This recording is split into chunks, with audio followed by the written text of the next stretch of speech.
তোমাদের জন্য আমার উপদেশ হবে, আমি যখন প্রশ্নের সমাধান করব, উত্তর লিখব, তখন তোমরা আমার সাথে সাথে উত্তরগুলো লিখবা না। তোমরা ভালো করে খেয়াল করে ভিডিওটা দেখবা, প্রশ্নগুলোর উত্তর করার প্রক্রিয়া বোঝার চেষ্টা করবা। একবার প্রশ্নের উত্তর করার পদ্ধতি তুমি জেনে গেলে তখন ভিডিওটা পজ করে রেখে তুলে ফেলবা। আমি যখন তুলবো তুমি তখন তুললে তোমার উত্তর বা সমাধান করার পদ্ধতি জানতে অসুবিধা হবে। সো আমার উত্তর করা শেষ হলে ভিডিও পজ করে দেখে দেখে তুলে ফেলবা। তো চলো শুরু করা যাক। গত দুটি ভিডিওতে আমরা সপ্তম শ্রেণীর গণিত বইয়ের অনুশীলনী 1.1-এর সবগুলো অঙ্কের সমাধান করে ফেলেছি। তো আজ আমরা অনুশীলনী 1.2 এর যে প্রশ্নগুলো আছে সেগুলো সমাধান করার চেষ্টা করব। তোমরা লক্ষ্য করলে দেখতে পারবা এখানে হচ্ছে 9 দাগ পর্যন্ত সবগুলো হচ্ছে এমসিকিউ। তো আমরা এগুলো স্কিপ করে পরে 10 দাগের থেকে মূলত সমাধান করার চেষ্টা করব। তো এখানে একটা সৃজনশীল প্রশ্ন আছে, তোমরা খেয়াল করো। উদ্দীপক আছে, একজন কৃষক বাগান করার জন্য 595টি চারা গাছ কিনে আনেন। প্রত্যেকটি চারা গাছের মূল্য 12 টাকা। ক দাগে আছে, চারা গাছগুলো কিনতে তার কত খরচ হয়েছে। তাহলে একটি চারা গাছের মূল্য 12 টাকা। তাহলে 595টি চারা গাছের মূল্য কত, এটা তোমরা হচ্ছে এইভাবে হচ্ছে কি করে নিবা, আহ এটা তোমরা গুণ করে ফেলবা এভাবে। এই যে একটি চারা গাছের মূল্য 12 টাকা, অতএব 595টি চারা গাছের মূল্য এটা গুণ করে 12 হচ্ছে 7,140 টাকা।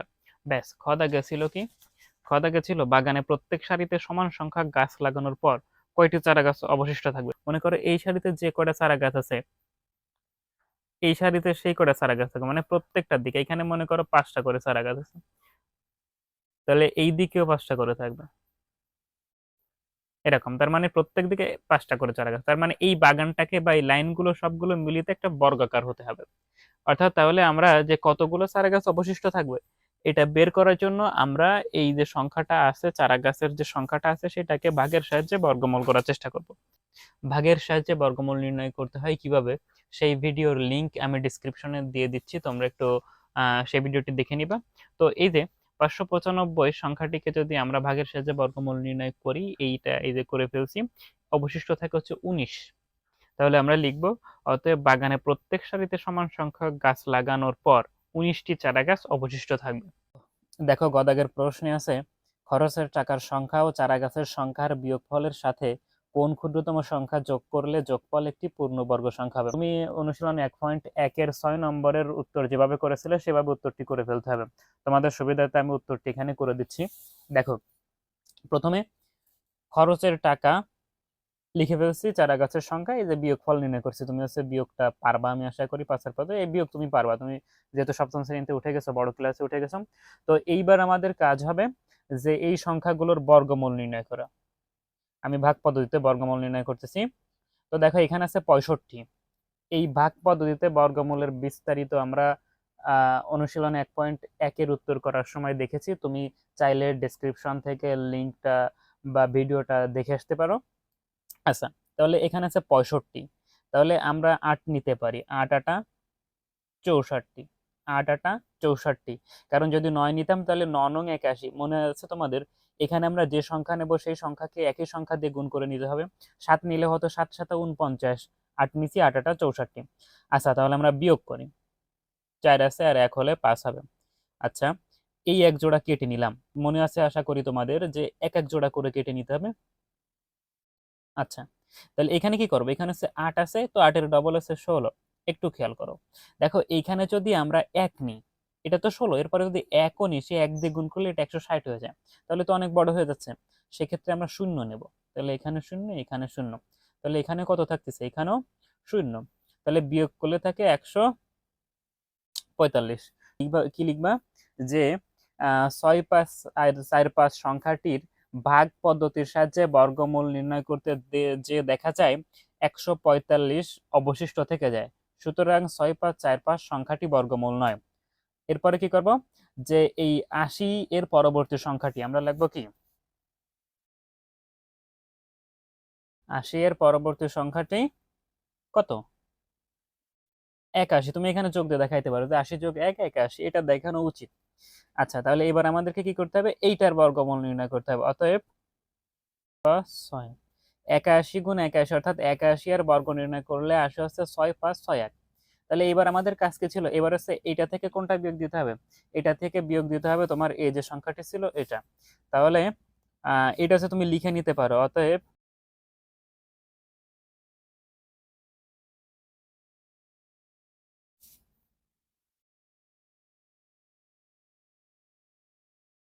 তাহলে তুমি এটা লিখে নিতে পারো যে অতএব 6545 সংখ্যাটির সাথে যোগ করতে হবে। কত যোগ করতে হবে? তাহলে এইটা থেকে তুমি পূর্বের যে সংখ্যাটি ছিল হচ্ছে কত, 6545, আহ আহ, এটা বিয়োগ দিতে পারো যে এই কেবলই যেটা কি করেছো, এই 81 গুণ 81 যেটা পাইছো, এটা থেকে এটা বাদ দিলে তুমি কি সেই কাঙ্ক্ষিত সংখ্যা পেয়ে যাবে। লিখে নিতে পারো যে অতএব খরচের টাকার সংখ্যা ও চারাগাছের সংখ্যার বিয়োগফলের সাথে 16 সংখ্যাটি যোগ করলে যোগফল একটি পূর্ণবর্গ সংখ্যা হবে। তুমি ভিডিও পজ করে একটু লিখে নাও কি বলতেছি।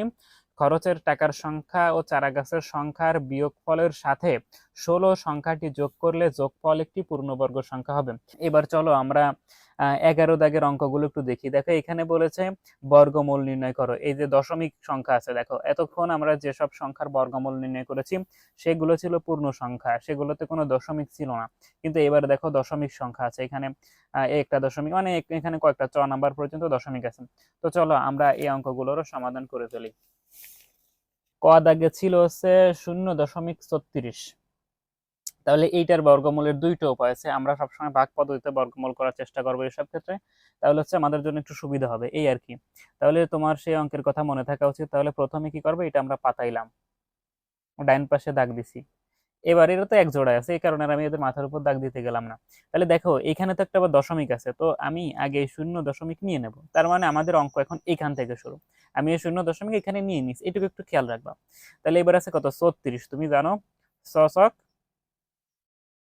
36, তাহলে বিয়োগ করলে কত, 0। আচ্ছা, এরপরে খ 2.25। বলবা ভাই এবার কি করবে, এবার তো আবার 2 আছে, 2 এর ভিতর তো কেউ যায় না। কেন, 2 এর ভিতর তো 1 যায়, 2 এর ভিতর 1 যায়, তাহলে 1, 1 1 1 থাকলো কত, 1। এবার এই দুইটা কাটে নিতে হবে, কিন্তু কথা হচ্ছে একটু মাথায় দাগ দিয়ে রাখতে পারো তুমি, এই দুইটা কাটে নিতে হবে, কিন্তু এর মাঝে তো আবার দশমিক আছে, তাহলে দশমিক এখানে নিয়ে নাও। তাহলে এবার তো তুমি কেটে নিতে পারো, দশমিক তো এখানে, তাহলে 125। আচ্ছা, তাহলে একের ডাবল কত, 2। মনে রাখবা এইখানে তুমি আর দশমিক নিবা না, এই জায়গাটিতে আর দশমিক নিবা না। তাহলে দেখো এখানে আছে 2, এখানে কোন সংখ্যাটা নিলে 125 হবে? তুমি যদি 5 নাও তাহলে 5 25 125। সহজ অঙ্ক ছিল। গ নম্বরে আছে 0.0049। এই অঙ্কটা একটু সংখ্যা বেশি আছে, দেখো দশমিকের পরে 4 অঙ্ক আছে। আচ্ছা, তাহলে দশমিকের পরে যেহেতু 4 অঙ্ক আছে, তাহলে তুমি এরকম দশমিকের পরে অঙ্ক সংখ্যা বেশি হলে একটু দাগ দিয়ে নিবে, এটা তোমার জন্য সুবিধা হবে। তাহলে দশমিকের পর থেকে দাগ দেওয়া শুরু করতে হবে, ডান দিকে যাবো। তাহলে এই এক জোড়া, এই এক জোড়া। আচ্ছা, তাহলে এই এক জোড়া শূন্যের জন্য ও না, এর আগে আবার দশমিক আছে, তাহলে এই দশমিকের জন্য শূন্য দিয়ে দশমিক বসালাম। এই এক জোড়া শূন্যের জন্য একটা শূন্য নেবো, মনে রাখবা। এক জোড়া যদি কোনো দাগের নিচে এ দুইটাই শূন্য থাকে, এক জোড়া শূন্য থাকে, তাহলে আমরা মাত্র একটা শূন্য নেব, সেই একটা শূন্য নিছি। তাহলে থাকলো কত, 49। 7 7 49, তাহলে বিয়োগ করলে শূন্য। ঘ দাগে আছে 641.1026। আচ্ছা, এই অঙ্কটা একটু মোটামুটি বড় হবে, যদিও সহজ অঙ্ক। তাহলে দেখো দশমিকের বামে 3টে অঙ্ক আছে এবং দশমিকের ডাইন পাশে 4টা অঙ্ক আছে। তাহলে দশমিক থেকে মূলত এই উপরে দাগ দেওয়া শুরু করতে হবে। তাহলে আগে আমরা দশমিকের পরে কি, এই 1 0 এর মাথায় দাগ দিলাম এবং 2 4 এর মাথায় দাগ দিলাম। এবং দশমিকের বাম পাশে যারা আছে তাহলে এটার মাথায় দাগ, এটার মাথায় দেখো, এদিন তুমি একটু চিহ্ন দিয়ে রাখতে পারো, খাতায় না, তুমি বোঝার সুবিধার্থে একটু এদিক চিহ্ন দিয়ে রাখতে পারো, এদিক চিহ্ন তোমার নোটে চিহ্ন দিয়ে রাখবা, কিন্তু পরীক্ষার খাতায় কিন্তু এই চিহ্ন দিবা না, যে তোমার মনে রাখার জন্য যে দাগ এই দিক দিয়ে শুরু দশমিকের পরে, আর দশমিকের আগে এই পাশে এদিক যাব। আচ্ছা, তাহলে এখানে আছে দেখো 6, যদি 2 নাও তাহলে 2 2 4, যদি 3 নাও তাহলে 3 3 9, তাহলে কত নিতে হবে, অবশ্যই 2। 2 2 কত, 4। তাহলে এখানে থাকতেছে 2, এখান থেকে এক জোড়া কেটে নিলাম 41। তাহলে 2 এর ডাবল কত, 2 এর ডাবল হচ্ছে 4। তাহলে দেখো এখানে আছে 4, এখানে আছে 241। তাহলে এখানে এখানে কত নেব, আসলে এর পরে কত নেবে এটা বোঝার জন্য তুমি একটা কাজ করতে পারো। এই সংখ্যাটা কিভাবে গুণ করে নিতে পারো, কিভাবে, এখানে আছে দেখো 4, তাহলে তুমি 4 এর পরে নেও আছে, দেখো এখানে 241, তাহলে তো 2 3 হবে না, 2 বার নিলে 82 হবে, 84 হবে। তাহলে 3 থেকে আমরা শুরু করি, তাহলে এখানে 3 নিলে এখানে 3 দিয়ে গুণ, মানে এখানে যদি 3 নিই তাহলে এখানে তো 3 দিয়ে গুণ করতে, তাহলে আমরা এটা একটু গুণ করে নেব, যে সংখ্যা এখানে নেবে এর পরে সেটা দিয়ে একটু গুণ করে রাফে করে রাখবো এটা।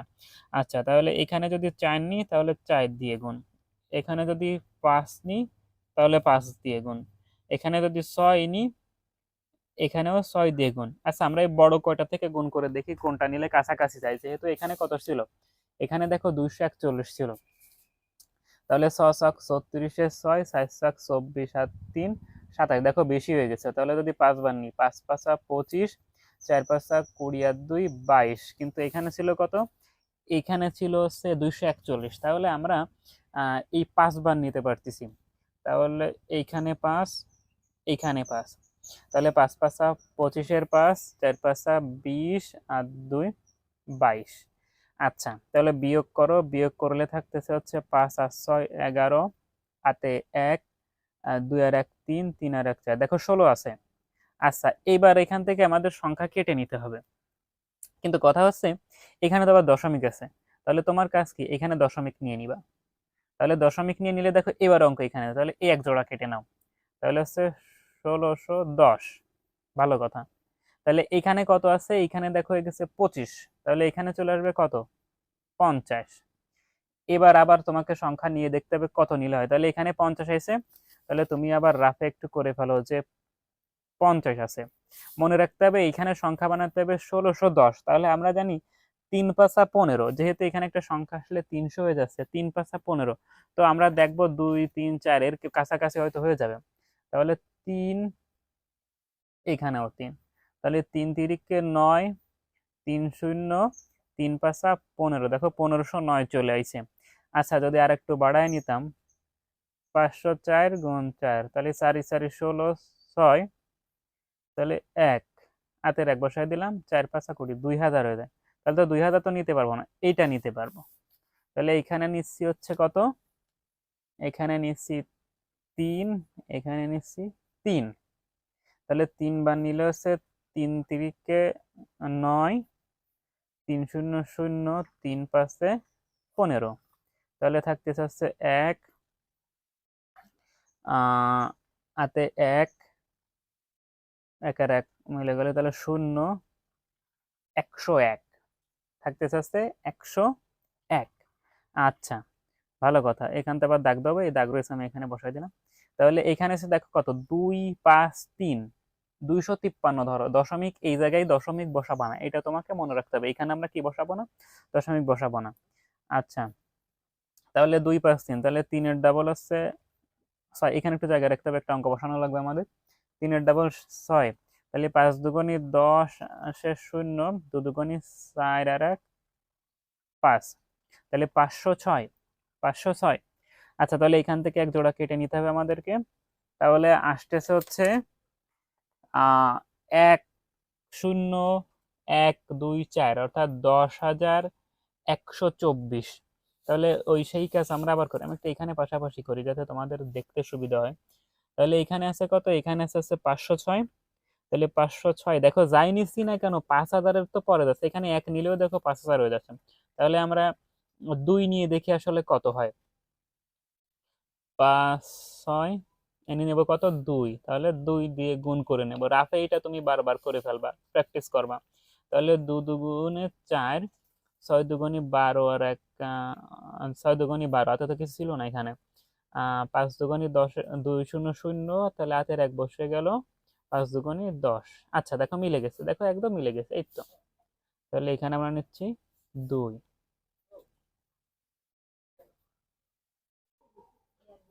124। আচ্ছা, এই ছিল হচ্ছে তোমাদের ঘ নাম্বার প্রশ্নের উত্তর।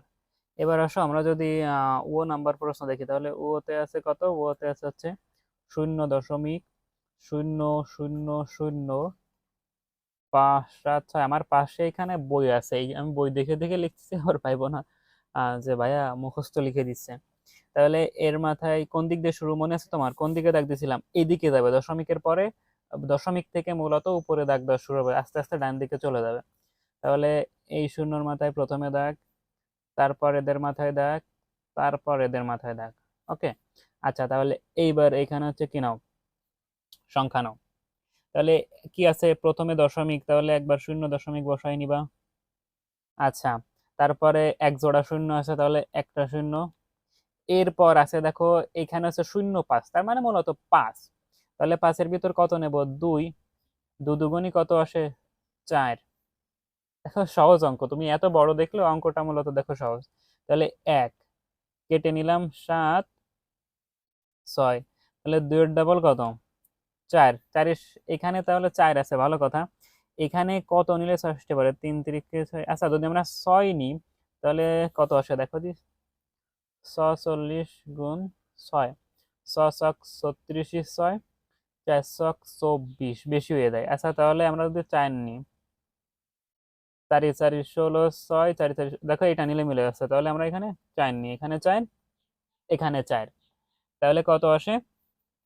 176। গুণ করে দিলে 176 আসে। তুমি গুণ করে দেখো, বিশ্বাস না হলে। আচ্ছা, এই ছিল হচ্ছে ক নম্বরের উত্তর। চ দাগে আছে হচ্ছে কত? 144.8412225। তাহলে একই কাজ করব আমরা। তাহলে প্রথমে দাগ দিয়ে শুরু কর, মাথার উপর এক জোড়া, এক জোড়া, এক জোড়া। মনে আছে দশমিকের বাম পাশে কি করবো? এখান থেকে দেখ শুরু, এক জোড়া, এই এক। তাহলে দেখো এক যেহেতু এক এক আছে, তাহলে আমরা এখানে তো অবশ্যই এক নিতে হবে। তাহলে এক নিলাম, থাকলো শূন্য। এই 44-কে কাইটে নিলাম, মনে রাখো কিন্তু। আচ্ছা, তাহলে একের ডাবল কত? 2। দেখো 44 আছে, তাহলে 22 দুগুণে 44। এখানে 2 নিলাম, এখানেও 2 নিলাম, 44। ভালো করে খেয়াল করো। আচ্ছা, এখানে শূন্য হয়ে গেছে, দেখো শূন্য। এখানে দশমিক আছে, তাহলে দশমিকের পরের সংখ্যা কাটে নেওয়ার জন্য এখানে কি করতে হবে? আমাদের তো অবশ্যই দশমিক নিতে হবে, নিলাম সেই দশমিক। আচ্ছা, এরপরের কাজ কি? এরপরে আমাদের এই এক জোড়া কেটে নিতে হবে, তাহলে এক জোড়া কেটে নিলাম। আচ্ছা, তাহলে এখানে দাগ দেখে হলে আমি এই পাশে জায়গা বাঁচাচ্ছি কিন্তু। তো 12 এর ডবল হচ্ছে 24, কিন্তু কথা এখানে থেকে গেছে। দেখো এই 84-র ভিতর তো এই মনে করো এই 240-এর পরে যদি আমি একও নিই, তাহলে তো 200-র পরে চলে যায়। এটা তো 84-র চেয়ে বড় হয়ে যায়। তাহলে আমাদেরকে এখানে আরো এক জোড়া সংখ্যা কেটে নিতে হবে। সেই ক্ষেত্রে তুমি কি করতে পারো? আহ, এইখানে আর এইখানে শূন্য নাও। তাহলে শূন্য যদি হয়, তাহলে 84 বিয়োগ করলে 84 বসে। এবার তুমি নিশ্চিন্তে এখান থেকে সংখ্যা কেটে নিতে পারো। আচ্ছা, তাহলে এই 120 হয়েছে। এখানে আমি বলেছি এখানে যখন সংখ্যা বসাবো তুমি দশমিকের দিকে খেয়াল করবা না। তাহলে 120, তাহলে হচ্ছে কত? এর ডাবল হচ্ছে 240। আচ্ছা, 240 এখানে যদি তুমি এক নাও তাহলে 2000 হয়ে যাচ্ছে। 2 নিলে হয়ে যাচ্ছে কত?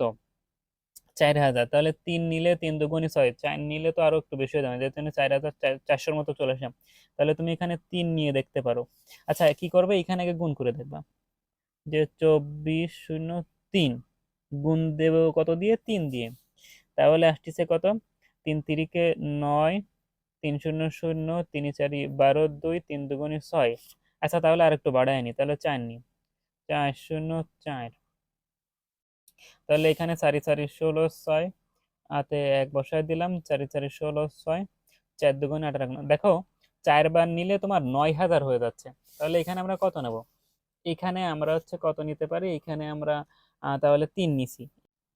এখান থেকে বিয়োগ করলে আইছিল হচ্ছে 1203, এবং আমরা হচ্ছে এই 2 5 অর্থাৎ 25 কেটে নিছি। তাহলে সংখ্যা হয়েছে এই যে এটা 1,20,325। আর এইখানে আছে দেখো 2406। তাহলে এইখানে দেখো এই যেহেতু 5 আছে, তাহলে আমরা 5 নিলে হয়তো মিলে যাবে। এখানে আমি গুণ করে রাখছি, তোমরা একটু দেখো। এই পাশে যে এটা, এখানে 5 নিলে মিলে যায়। তুমি এটা গুণ করে ক্যালকুলেটরে গুণ করে করে দেখবা। তাহলে এইখানেও 5 নি, যদি এইখানেও 5 নি, তাহলে গুণ করলে আসে হচ্ছে 5 5 25-এর 5, 5 7 30 আর 2 32-এর 2। তাহলে এই 5 0 0, তাহলে হাতে 3 বসে গেল। 4 5 4 5 20 শূন্য। তাহলে 5 দুগুণে 10 আর 2 12, তাহলে 0। এই ছিল হচ্ছে তোমার অনুশীলনী 1.2 এর যে চ নাম্বার ছিল, সেই চ নাম্বার প্রশ্নের উত্তর।